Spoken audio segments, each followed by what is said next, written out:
Alright, so chances are you clicked on this video because you read the title of it and you completely disagree and you're coming here to leave a comment on how mentally insane I am and dislike the video.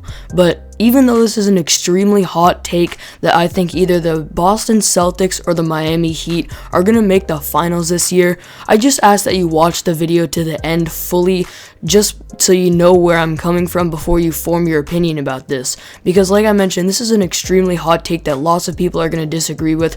But yes, I am going to be giving reasons why I think one of the teams that's hovering around 500 right now in the Eastern Conference, either the Heat or the Celtics, will end up making the finals in 2021. The Eastern Conference has been really interesting this year. There have been pretty much 3 teams that are really good, and all of the others have been fighting for a playoff spot, and some of them have been hovering around 500. And just so you guys know, if you watch my channel consistently, you know that I'm a Toronto Raptors fan, so there's actually no bias involved here. I'm pretty much neutral on the Miami Heat, and I actually don't even like the Boston Celtics. But I legitimately think that one of these teams will make the finals this year out of the Eastern Conference, and today I'll be explaining why. Before we get started, if you're new to the channel, be sure to subscribe so you can watch my new videos right when I release them.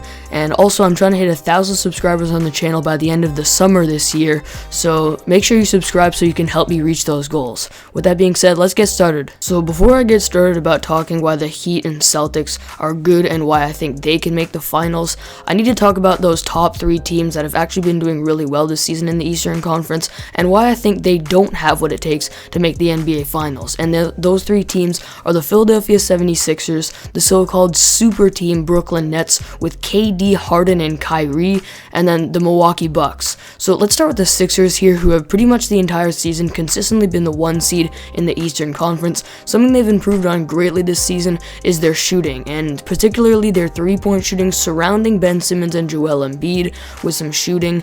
And we know that over the course of the last few years, when they've been trying to build around Simmons and Embiid, the main thing that they've been missing is shooting around those 2 guys. And they've got it this year in 3 main guys: Seth Curry, Danny Green, and Tobias Harris. I look at specifically Seth Curry and Danny Green, who are both this year shooting 42% from 3 this season. And I just don't see that carrying over to the playoffs. And while it's only 2 players and one aspect of their game, their shooting, it's still going to have a huge impact on this team. We all know that specifically Danny Green in the last 2 seasons has completely gone cold in the playoffs from 3, and I can see this happening again, his percentage drastically dropping, and also Seth Curry shooting 42% from 3 this season on also very high volume, but he hasn't consistently played in the playoffs in a long time, and I don't know if it's going to be consistent what he's doing right now in the playoffs. And if both of these guys start shooting less, it's going to have a big impact on this team, not just because they're not hitting enough shots, but also because now you're going to see more double teams thrown towards Joel Embiid, more double teams thrown toward Ben Simmons, and overall different defenses being more flexible with this team and being able to defend them easier. If their shooting is not as really consistent as it is right now, I don't see this team making the finals. Let's look at the Milwaukee Bucks, another team that has had some trouble with some shooting over the last few years and surrounding Giannis with shooting. And this season they have a really good 3-point shooting team, which is maybe a big reason why they could make the finals. But again, I don't really see it carrying over to the playoffs, and also just the consistency of these guys. We look at guys like Pat Connaughton and Brook Lopez and Dante DiVincenzo shooting really well from 3 this season, but in the playoffs, especially because last year all 3 of those guys specifically really didn't shoot well from 3 in the playoffs. I don't know if they have what it takes to really be consistent this season as a floor spacer and shooter for Giannis. We also know that Giannis has had a few tries now to try to lead a team to the playoffs, but he hasn't done it, and it's being questioned whether he has what it takes to lead a team to the finals. And quite honestly, I question that too. They could be a team that has a good chance of making the finals, but I just don't know if their main role players, who are going to be getting a lot of minutes in the playoffs, have what it takes to be clutch enough to consistently keep up their shooting in the playoffs that they're doing right now.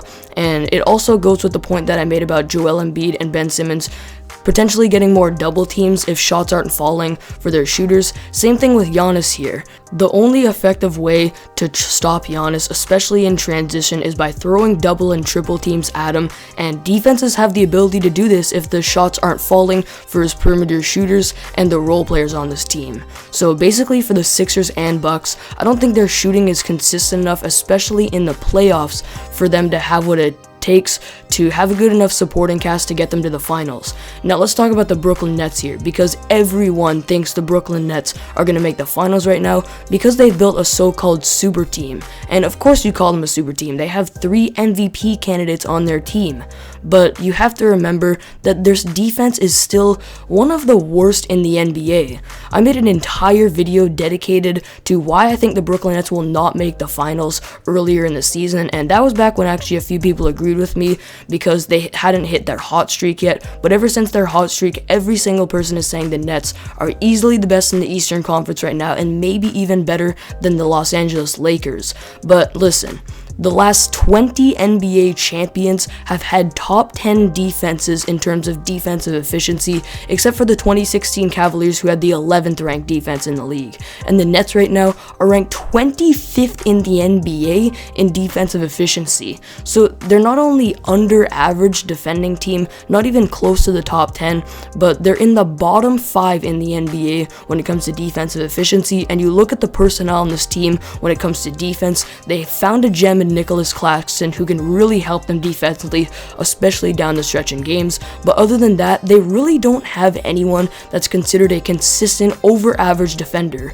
You could maybe say that Kevin Durant's an over-average defender. I think he's more of an average guy, and really a lot of players on this team bring no value on the defensive end of the floor, and I see them consistently struggling in the playoffs defensively. Alright, so I've talked for 6 minutes straight on why I think the Sixers, Bucks, or Nets will not make the NBA Finals. A lot of people are definitely going to disagree with me on the Nets one, but just keep in mind, you basically need to have a top 10 defense in the NBA to win the championship, and the Nets aren't even close to that. So let's move on to the Celtics and Heat and why I think that they can make the NBA Finals. Let's start with the Celtics. The Celtics have gotten lots of hate this year. Believe me, I'm on Instagram and I look at lots of posts about the NBA, and the Celtics have gotten a lot of hate this year, but the thing is their main weakness and the reason that they're probably hovering around 500 this entire season, I think, is their depth. And I'm not talking depth as in their main role players like their 3rd, 4th, 5th, and 6th guys, but I'm talking about the guys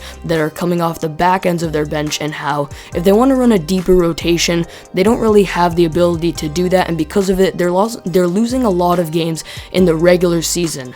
But the thing is about the NBA playoffs is you don't need a lot of depth in terms of your back end of the rotation, guys, because for the entire playoffs, it's going to be a grind, but you can almost run a 7 to 8 man rotation in the playoffs. And I look at guys like Jason Tatum and Jaylen Brown, who last year really upped their game in the playoffs, and because of this team's play style and how they don't even need things like floor spacers on the floor, they can have a lot of rebounders down low, guys like Robert Williams and Tristan Thompson, and especially off of the pick and roll.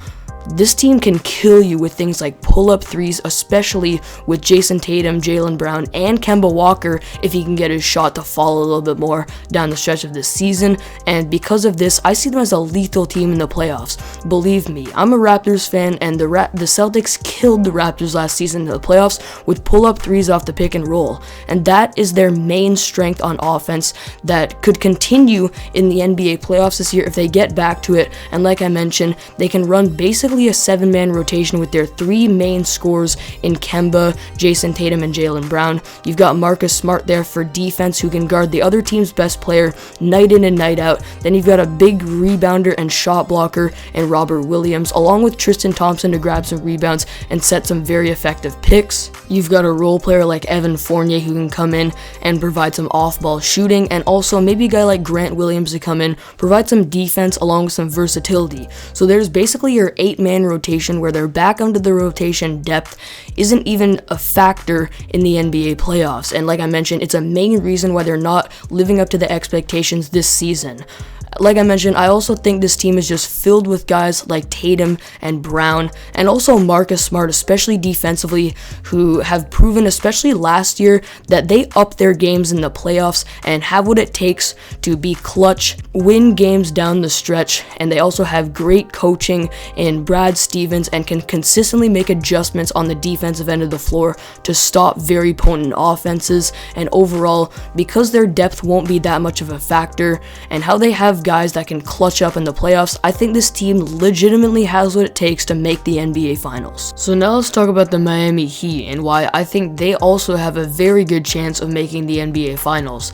They've been disappointing this season, and currently as I'm recording this are sitting at exactly 500, 25-25, and it's because of things like Jimmy Butler missing a lot of time early in the season, and also how some of their main role players, especially last season, guys like Tyler Hero and especially Duncan Robinson, have fallen off a little bit this season, especially when it comes to their efficiency and their shooting. I look at Duncan Robinson especially as a guy that's having an under average 3-point percentage this season. I know he takes a lot of tough shots, but his percentage from 3 is under average, and he was considered one of the best shooters in the league last season. So they've had a few things go wrong in the regular season this year, but you have to keep in mind that last year they really upped their game in the playoffs, and they pretty much have everything that it takes to do it again and make the finals. And this is why I think that we look at those guys like Hero and Robinson, role players that had a very big role in the team last year offensively,